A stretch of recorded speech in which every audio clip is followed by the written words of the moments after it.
Political satire is a significant part of satire that specializes in gaining entertainment from politics. It has also been used with subversive intent where political speech and dissent are forbidden by a regime. As a method of political satire is usually distinguished from political protest or political dissent, as it does not necessarily carry an agenda nor seek to influence the political process. While occasionally it may, it more commonly aims simply to provide entertainment. By its very nature, it rarely offers a constructive view in itself. When it is used as part of protest or dissent, it tends to simply establish the error of matters rather than provide solutions. Origins and genres. Satire can be traced back throughout history. Wherever organized government, or social categories, has existed, so has satire. The oldest example that has survived till today is Aristophanes. In his time satire targeted top politicians, like Cleon, and religion, at the time headed by Zeus. Satire and derision progressively attacked even the fundamental and most sacred facts of faith, leading to an increased doubt towards religion by the general population. The Roman period, for example, gives us the satirical poems and epigrams of Martial, while some social satire exists in the writings of Paul of Tarsus in the New Testament of the Bible. Cynic philosophers often engaged in political satire. Due to lack of political freedom of speech in many ancient civilizations, covert satire is more usual than overt satire in ancient literatures of political liberalism. Historically, the public opinion in the Athenian democracy was remarkably influenced by the political satire performed by the comic poets at the theatres. Watching or reading satire has since ancient time been considered one of the best ways to understand a culture and a society.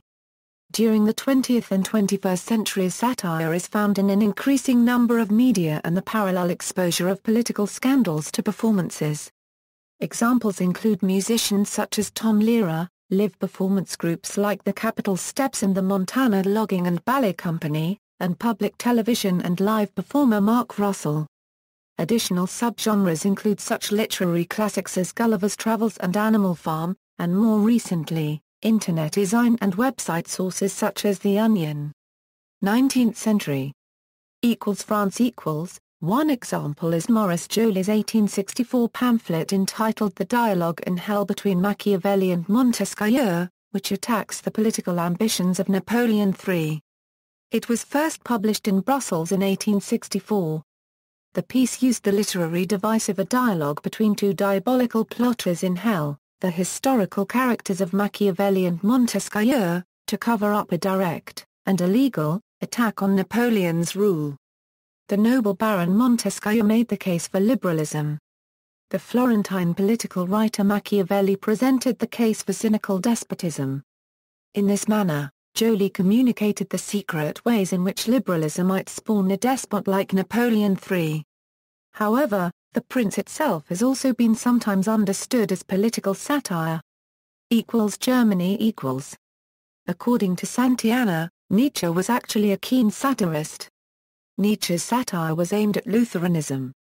Political satire in UK media. The UK has a long tradition of political satire, dating from the early years of English literature. In some readings, a number of William Shakespeare's plays can be seen, or at least performed, as satire, including Richard III and The Merchant of Venice. Later examples such as Jonathan Swift's A Modest Proposal are more outright in their satirical nature. In modern era, political satire in the United Kingdom includes pamphlets and newspaper articles, such as Private Eye, topical television panel shows such as Have I Got News for You, and television series such as Yes Minister, House of Cards and The Thick of It. Political satire on American television. Satire became more visible on American television during the 1960s. Some of the early shows that used political satire include the British and American versions of the program That Was the Week That Was, CBS's The Smothers Brothers Comedy Hour, and NBC's Rowan and Martin's Laugh-In. During the months leading up to the 1968 presidential election, Richard Nixon appeared on Laugh-In and repeated the program's catchphrase "Sock it to me." Other forms of satire of the 1960s and early 1970s typically used the sitcom format, such as the show All in the Family.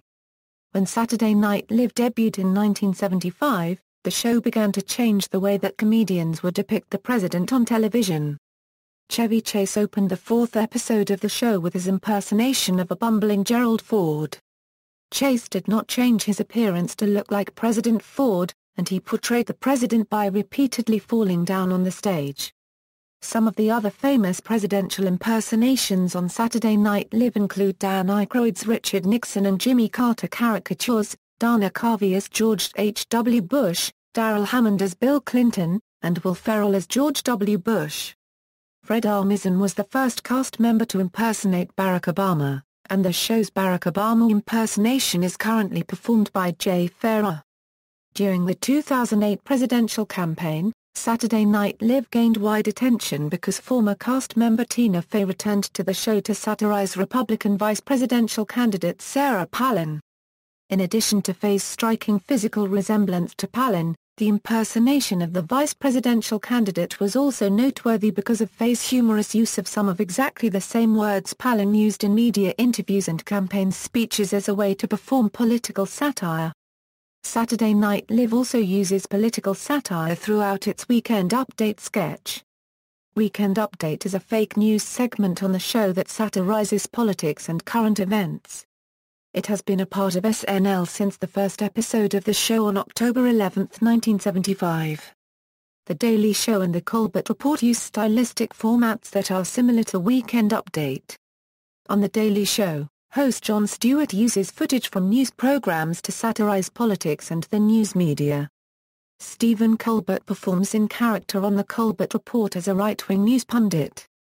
Both television programs are broadcast on Comedy Central. With their shows, Stewart and Colbert have helped increase public and academic discussion of the significance of political satire. See also, social commentary, post-turtle, cabaret. References